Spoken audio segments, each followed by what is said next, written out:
ये हमारा 7वां चैप्टर है, जनजातियाँ, खाना बदोश और एक जगह बसे हुए समुदाय। जनजातियाँ आदिवासियों को कहते हैं और खाना बदोश वे लोग होते हैं जो हमेशा एक जगह से दूसरी जगह घूमते रहते हैं, मतलब इनका कोई एक ठिकाना नहीं होता है।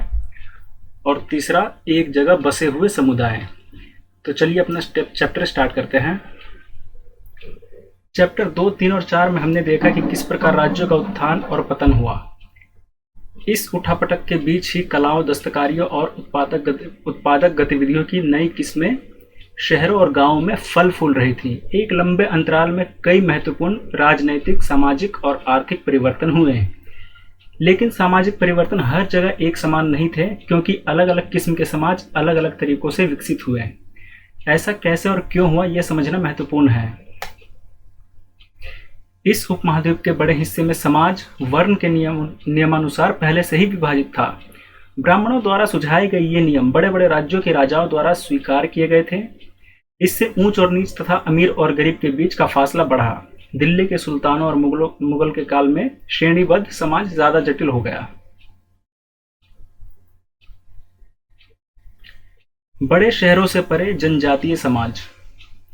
अलबत्ता दूसरे तरह के समाज भी उस समय मौजूद थे। उपमहाद्वीप के कई समाज ब्राह्मणों द्वारा सुझाए गए सामाजिक नियमों और कर्मकांडों को नहीं मानते थे और न ही वे कई असमान वर्गों में विभाजित थे। अक्सर ऐसे समाजों को जनजातीय कहा जाता रहा है। प्रत्येक जनजाति के सदस्य नातेदारी के बंधन से जुड़े होते थे। कई जनजातियां खेती से अपना जीविकोपार्जन करती थी। कुछ दूसरी जनजातियों के लोग शिकारी, संग्राहक या पशुपालक थे।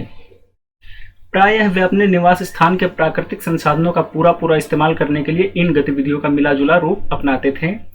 कुछ जनजातियां खाना बदोश थी और वे एक जगह से दूसरी जगह घूमती रहती थी।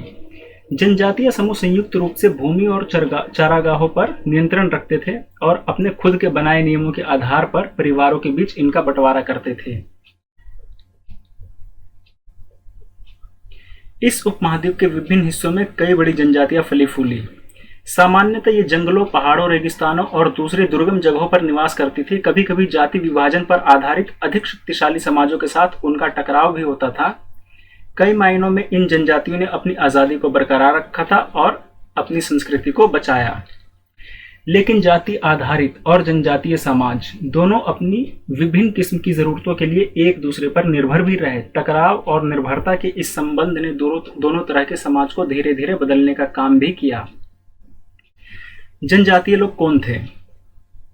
समकालीन इतिहासकारों और मुसाफिरों ने जनजातियों के बारे में बहुत कम जानकारी दी है। कुछ अपवादों को छोड़ दे तो जनजातीय लोग भी लिखित दस्तावेज नहीं रखते थे, लेकिन समृद्ध रीति रिवाजों और वाचिक या मौखिक परंपराओं का वे संरक्षण करते थे। ये परंपराएं हर नई पीढ़ी को विरासत में मिलती थी।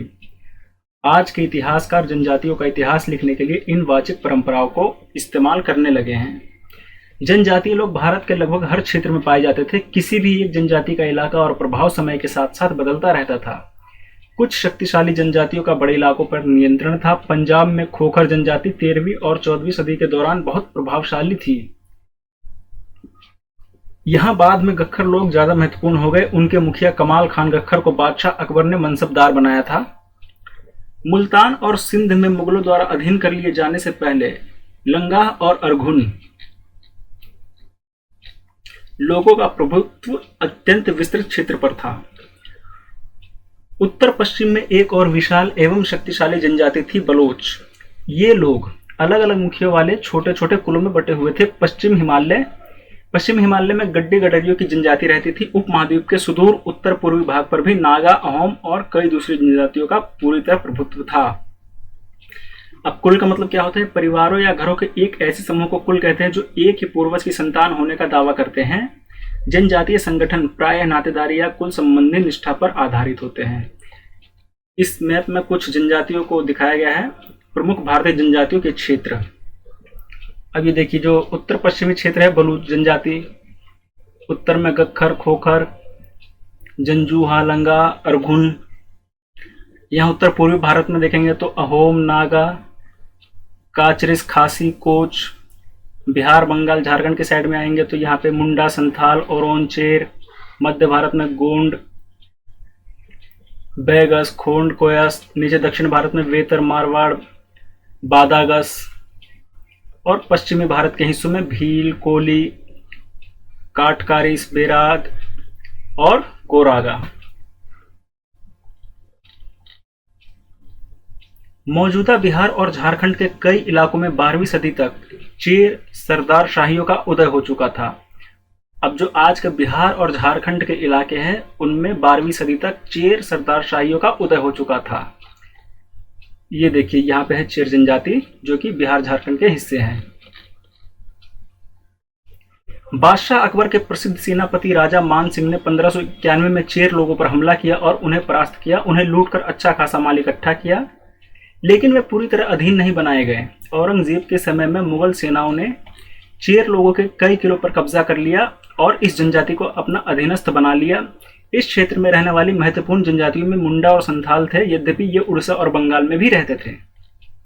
कर्नाटक और महाराष्ट्र की पहाड़ियां कोली, बेरा तथा कई दूसरी जनजातियों के निवास स्थान थे। अब देखो कर्नाटक और महाराष्ट्र में हमने देखा था, यहाँ देखिए बेरा, काटकारिस, कोरागा, और ये राजस्थान के हिस्से में जाएंगे तो भील, गुजरात में जाटवास, कोली।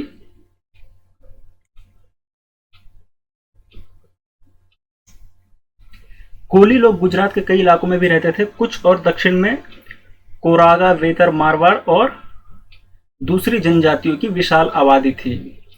दक्षिण में कौन कौन से थे? कोरागा, वेतर और मारवाड़ और दूसरी जनजातियों की विशाल आबादी थी। भीलों की बड़ी जनजाति पश्चिमी और मध्य भारत में फैली हुई थी। 16वीं सदी का अंत आते आते उनमें से कई एक जगह बसे हुए खेतीहर और यहाँ तक कि जमींदार बन चुके थे। तब भी भीलों के कई कुशल शिकारी संग्राहक बने रहे। मौजूदा छत्तीसगढ़, मध्य प्रदेश, महाराष्ट्र और आंध्र प्रदेश में गोंड लोग बड़ी तादाद में फैले हुए थे। अब इन पत्थरों पे एक चित्र बना के दिखाया गया कि रात में भील लोग हिरण का शिकार कैसे कर रहे हैं। और ये नीचे में घुमंती व्यापारियों की श्रृंखलाएं भारत को बाहरी दुनिया से जोड़ती थी। ये देखिए खाना बदोश और घुमंतु लोग कैसे रहते थे। खाना बदोश चरवाहे अपने जानवरों के साथ दूर दूर तक घूमते थे। उनका जीवन दूध और अन्य पशुचारी उत्पादों पर निर्भर था। वे खेतीहर गृहस्थों से अनाज, कपड़े, बर्तन और ऐसी ही चीजों के लिए ऊन, घी इत्यादि का विनिमय भी करते थे, यानी कि इन चीजों का व्यापार भी करते थे। कुछ खाना बदोश अपने जानवरों पर सामानों की ढुलाई का काम भी करते थे। एक जगह से दूसरी जगह आते जाते वे सामानों की खरीद फरोख्त करते थे। खाना बदोश और भ्रमणशील समूह। खाना बदोश घुमंतु लोग होते हैं। उनमें से कई पशुचारू होते हैं और अपनी रेवड़ और पशु वृंद के साथ एक चारागाह से दूसरे चारागाह घूमते रहते हैं। इसी तरह दस्तकार, फेरी वाले और नृत्य गायक एवं अन्य तमाशबीन भ्रमणशील समूह अपना काम धंधा करते करते एक जगह से दूसरी जगह की यात्रा पर रहते हैं। खाना बदोश और भ्रमणशील समूह दोनों अक्सर उस जगह लौट कर आते हैं जहां उन्होंने पिछले साल दौरा किया था। बंजारा लोग सबसे महत्वपूर्ण व्यापारी खाना बदोश थे। उनका कारवा टांडा कहलाता था। सुल्तान अलाउद्दीन खलजी बंजारों का ही इस्तेमाल नगर के बाजारों तक अनाज की ढुलाई के लिए करते थे। बादशाह जहांगीर ने अपने संस्मरणों में लिखा है कि बंजारे विभिन्न इलाकों से अपने बैलों पर अनाज ले जाकर शहरों में बेचते थे। सैन्य अभियानों के दौरान वे मुगल सेना के लिए खाद्यान्नों की ढुलाई का काम करते थे। किसी भी विशाल सेना के लिए 1 लाख बैल अनाज ढोते होंगे। अभी बंजारों के बारे में कुछ बताया गया, इसको हम छोड़ देते हैं, इंपॉर्टेंट नहीं है। कई पशुचारी जनजातियां मवेशी और घोड़ों जैसे जानवरों को पालने, पोसने और संपन्न लोगों के हाथ उन्हें बेचने का काम करती थी। छोटे मोटे फेरी वालों की विभिन्न जातियां भी एक गांव से दूसरे गांव भ्रमण करती थी। ये लोग रस्सी, सरकंडे की चीजें, फूस की चटाई और मोटे बोरे जैसे माल बनाते और बेचते थे। कभी कभी भिक्षुक लोग भी घुमंतु सौदागरों का काम करते थे। नृत्यकों, गायकों और अन्य तमाशबीनों की भी जातियां थी जो विभिन्न नगरों और गांवों में कमाई के लिए अपनी कला का प्रदर्शन करती थी। बदलता समाज, नई जातियां और श्रेणियां। चलिए इस बारे में पढ़ते हैं। जैसे जैसे अर्थव्यवस्था और समाज की जरूरतें बढ़ती गई, नए हुनर वाले लोगों की आवश्यकता पड़ी। वर्णों के भीतर छोटी छोटी जातियां उभरने लगी। उदाहरण के लिए ब्राह्मण के बीच नई जातियां सामने आई। दूसरी ओर जनजातियों और सामाजिक समूहों को जाति विभाजन समाज में शामिल कर लिया गया और उन्हें जातियों का दर्जा दे दिया गया। विशेषज्ञता प्राप्त शिल्पियों, सुनार, लोहार, बढ़ई, राजमिस्त्री को भी ब्राह्मणों द्वारा जातियों के रूप में मान्यता दे दी गई। वर्ण की बजाय जाति समाज के संगठन का आधार बनी। जाति पर विचार विमर्श। वर्तमान तमिलनाडु के तिरुचिपल्ली तालुक में स्थित उय्याकोंडन उदयार के 12वीं शताब्दी के अभिलेख में ब्राह्मणों की एक सभा के विचार विमर्श का वर्णन मिलता है। वे रथकारों यानी कि रथ बनाने वाले लोग की सामाजिक स्थिति पर विचार विमर्श कर रहे थे। उन्होंने इस जाति के कामकाज तय किए जिनमें वास्तुकला, रथों और गाड़ियों का निर्माण, मंदिर द्वार बनाना, मूर्तियां स्थापित करना, बलि के लिए लकड़ियों से बने साज सामान तैयार करना, मंडप बनाना और राजा के लिए जेवर बनाना शामिल थे। 11वीं और 12वीं सदी के आते आते क्षत्रिय के बीच नए राजपूत गोत्रों की ताकत में काफी इजाफा हुआ। वे हूण, चंदेल, चालुक्य और कुछ दूसरी वंश परंपराओं से आते थे। इनमें से कुछ पहले जनजातियों में आते थे और बाद में कई कुल राजपूत मान लिए गए। धीरे धीरे उन्होंने पुराने शासकों की जगह ले ली, विशेषतः कृषि वाले क्षेत्रों में। यहाँ कई तरह के परिवर्तन हो रहे थे और शासकों ने शक्तिशाली राज्यों के निर्माण में अपनी संपदा का इस्तेमाल किया। शासकों के रूप में राजपूत गोत्रों के उदय के उदाहरण का जनजातीय लोगों ने अनुसरण किया। धीरे धीरे ब्राह्मणों के समर्थन में कई जनजातियां जाति व्यवस्था का हिस्सा बन गई, लेकिन केवल प्रमुख जनजातियां परिवार ही शासक वर्ग में शामिल हो पाए। उनकी बहुसंख्यक आबादी समाज की छोटी जातियों में ही जगह बना पाई। दूसरी तरफ पंजाब, सिंध और उत्तर पश्चिमी सरहद की प्रभुत्वशाली जनजातियों ने काफी पहले इस्लाम को अपना लिया था। वे जाति व्यवस्था को नकारते रहे। सनातनी हिंदू धर्म के द्वारा प्रस्तावित गैर बराबरी वाली सामाजिक व्यवस्था इन इलाकों में बड़े पैमाने पर स्वीकार नहीं की गई। राज्यों की उत्पत्ति जनजातीय लोगों के बीच हुए सामाजिक बदलाव के गहराई से संबंधित है। हमारे इतिहास के इस महत्वपूर्ण हिस्से के 2 उदाहरण नीचे उल्लिखित हैं। अब ये गोंड जनजाति की एक महिला दिखाई गई है। एक बार देख लेते हैं स्थानांतरीय कृषि क्या होता है।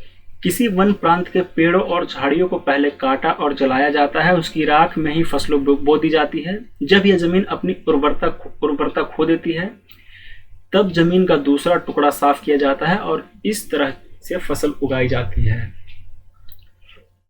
गोंड जनजाति को पढ़ते हैं। गोंड लोग गोंडवाना नामक विशाल वन प्रदेश में रहते थे। वे स्थानांतरीय कृषि अर्थात जगह बदल बदल कर खेती करते थे।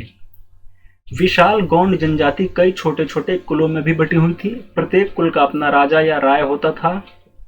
जिस समय दिल्ली के सुल्तानों की ताकत घट रही थी, उसी समय कुछ बड़े गोंड राज्य छोटे गोंड सरदारों पर हावी होने लगे थे। अकबर के शासनकाल के इतिहास अकबरनामा में उल्लिखित है कि गढ़कटंगा के गोंड राज्य में 70,000 गांव थे। इन राज्यों की प्रशासनिक व्यवस्था केंद्रीकृत हो रही थी। राज्य गढ़ों में विभाजित थे। हर गढ़ किसी खास गोंड कुल के नियंत्रण में था। ये पुनः 84 गांवों की इकाइयों में विभाजित होते थे जिन्हें 84 कहा जाता था। 84 का उप विभाजन बरहोतों में होता था जो 12-12 गांवों को मिलाकर बनते थे। बड़े राज्यों के उदय ने गोंड समाज के चरित्र को बदल डाला। उनका मूलतः बराबरी वाला समाज धीरे धीरे असमान सामाजिक वर्गों में विभाजित हो गया। ब्राह्मण लोगों ने गोंड राजाओं से अनुदान में भूमि प्राप्त की और अधिक शक्तिशाली बन गए। गोंड सरदारों को अब राजपूतों के रूप में मान्यता प्राप्त करने की चाहत हुई। इसलिए गढ़कटंका के गोंड राजा अमन दास ने संग्राम शाह की उपाधि धारण की। उसके पुत्र दलपत ने महोबा के चंदेल राजपूत राजा सालबाहन की पुत्री राजकुमारी दुर्गावती से विवाह किया। अब इसमें गोंडवाना का मैप दिखाया गया है जो कि मध्य भारत के लगभग बीच में था।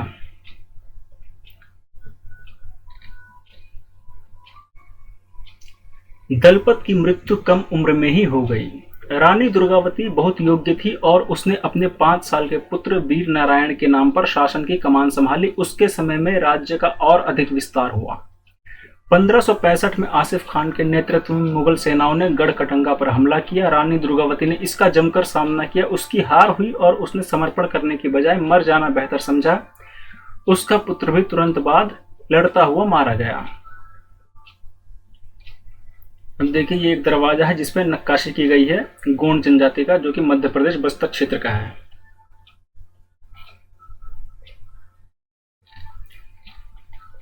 गढ़कटंगा एक समृद्ध राज्य था। इसने हाथियों को पकड़ने और दूसरे राज्यों में उनका निर्यात करने के व्यापार में खासा धन कमाया। जब मुगलों ने गोंडों को हराया तो उन्होंने लूट में बेशकीमती सिक्के और हाथी बहुयातक में हथियार लिए। अब जब मुगलों ने गोंडों को हराया तो उन्होंने लूट में क्या क्या हथियार, बेशकीमती सिक्के और हाथी बहुतायत में हथियार लिए। उन्होंने राज्य का एक भाग अपने कब्जे में ले लिया और शेष वीर नारायण के चाचा चंदर शाह को दे दिया। गढ़ कटंगा के पतन के बावजूद गोंड राज्य कुछ समय तक चलता रहा, लेकिन वे काफी कमजोर हो गए और बाद में अधिक शक्तिशाली बुंदेलों और मराठों के खिलाफ उनके संघर्ष असफल रहे। अहोम अहोम लोग मौजूदा म्यांमार से आकर 13वीं सदी में ब्रह्मपुत्र घाटी में आ बसे। उन्होंने भुइयां यानी कि भूस्वामी लोगों की पुरानी राजनीतिक व्यवस्था का दमन करके नए राज्य की स्थापना की।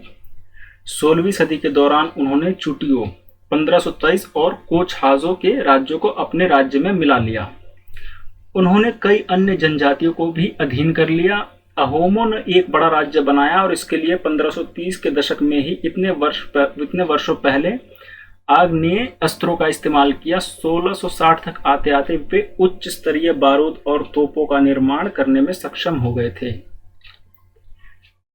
अब ये पूर्वी भारत की कुछ जनजाति दिखाई गई है, जिसमें कूच, डफलास, मिरिस, चुटिया, नागा जनजाति, काचरिस, गारो, खासी, जयंतिया, ये कुछ महत्वपूर्ण जनजातियां जो कि उत्तर पूर्वी भारत में हैं।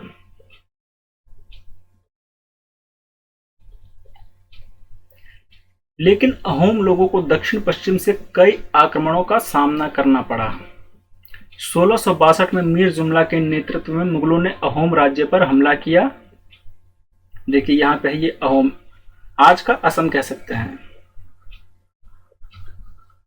बहादुरी से सामना करने के बावजूद अहोम लोगों की पराजय हुई, लेकिन उस क्षेत्र पर मुगलों का प्रत्यक्ष नियंत्रण ज्यादा समय तक बना नहीं रह सका। अहोम राज्य बेगार पर निर्भर था। राज्य के लिए जिन लोगों को जबरन काम पर लिया जाता था वे पाइक कहलाते थे। अहोम राज्य में एक जनगणना की गई थी। प्रत्येक गांव को अपनी बारी आने पर निश्चित संख्या में पाइक भेजने होते थे। पाइक मतलब जिन लोगों से जबरन काम करवाया जाता था। इसके लिए जनगणना के बाद सघन आबादी इलाकों में कम आबादी इलाकों में लोगों को इसके लिए जनगणना के बाद सघन आबादी वाले इलाकों से कम आबादी वाले इलाकों में लोगों को स्थानांतरित किया गया था। इस प्रकार अहोम कुल टूट गए। 17वीं शताब्दी का पूर्वार्ध पूरा होते होते प्रशासन खासा केंद्रीकृत हो चुका था। लगभग सभी वयस्क पुरुष युद्ध के दौरान सेना में अपनी सेवाएं प्रदान करते थे। युद्ध समय में वे बांध, सिंचाई व्यवस्था आदि के निर्माण में या अन्य सार्वजनिक कार्यों में जुटे रहते थे। अहोम लोग चावल की खेती के नए तरीके भी अमल में लाए। अहोम समाज कुलों में विभाजित था जिन्हें खेल कहा जाता था। वहां दस्तकारों की बहुत कम जातियां थी, इसलिए अहोम क्षेत्र में दस्तकार निकटवर्ती क्षेत्रों से आए थे। एक खेल के नियंत्रण में प्रायः कई गांव होते थे। किसान को अपने ग्राम समुदाय के द्वारा जमीन दी जाती थी। समुदाय की सहमति के बगैर राजा तक इसे वापस नहीं ले सकता था। शुरुआत में अहोम लोग अपने जनजातीय देवताओं की उपासना करते थे, लेकिन 17वीं सदी के पूर्वार्ध में ब्राह्मणों के प्रभाव में बढ़ोतरी हुई। मंदिरों और ब्राह्मणों को राजा के द्वारा भूमि अनुदान में दी गई। शिव सिंह के काल में हिंदू धर्म वहां का प्रधान धर्म बन गया था, लेकिन अहोम राजाओं ने हिंदू धर्म को अपनाने के बाद अपनी पारंपरिक आस्थाओं को पूरी तरह से नहीं छोड़ा था। अहोम समाज एक अत्यंत परिष्कृत समाज था। कवियों और विद्वानों को अनुदान में जमीन दी जाती थी। नाट्य क्रम को प्रोत्साहन दिया जाता था। संस्कृत की महत्वपूर्ण कृतियों का स्थानीय भाषा में अनुवाद किया गया था। बुरंजी नामक ऐतिहासिक कृतियों को पहले अहोम भाषा में और फिर असमिया में लिखा गया था। निष्कर्ष, जिस युग की हम चर्चा करते आए हैं उस युग के दौरान उपमहाद्वीप में काफी सामाजिक परिवर्तन हुआ। वर्ण आधारित समाज और जनजातीय लोग एक दूसरे के साथ लगातार संपर्क में आते रहे। इस आदान प्रदान ने दोनों तरह के समाजों में अनुकूलन और बदलाव की प्रक्रिया चलाई। बहुत सी विभिन्न प्रकार की जनजातियां थी और उन्होंने विभिन्न प्रकार की जीविकाएं अपनाई। कालांतर में उनमें से कई जाति आधारित समाज में शामिल हो गए, लेकिन कईयों ने जाति व्यवस्था और सनातनी हिंदू धर्म दोनों को ही नकार दिया। कुछ जनजातियों ने सुसंगठित प्रशासनिक व्यवस्था वाले विस्तृत राज्यों की स्थापना की। इस तरह वे राजनीतिक रूप से ताकतवर हो गए। इसने उन्हें बृहत्तर और अधिक जटिल राज्यों और साम्राज्यों के साथ संघर्ष की स्थिति में ला खड़ा किया।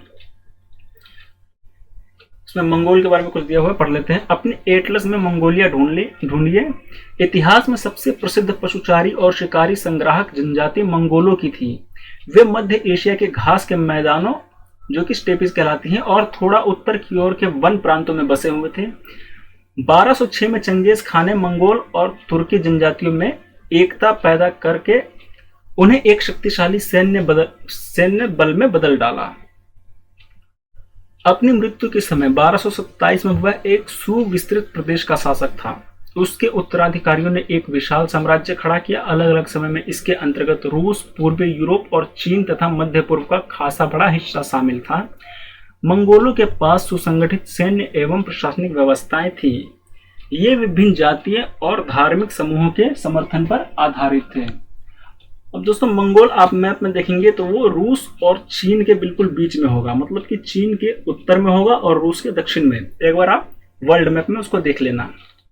तो अपना चैप्टर खत्म हो गया। मिलते हैं अगले चैप्टर में। वीडियो आपको अच्छी लगी तो प्लीज लाइक करें और चैनल को सब्सक्राइब कर लें।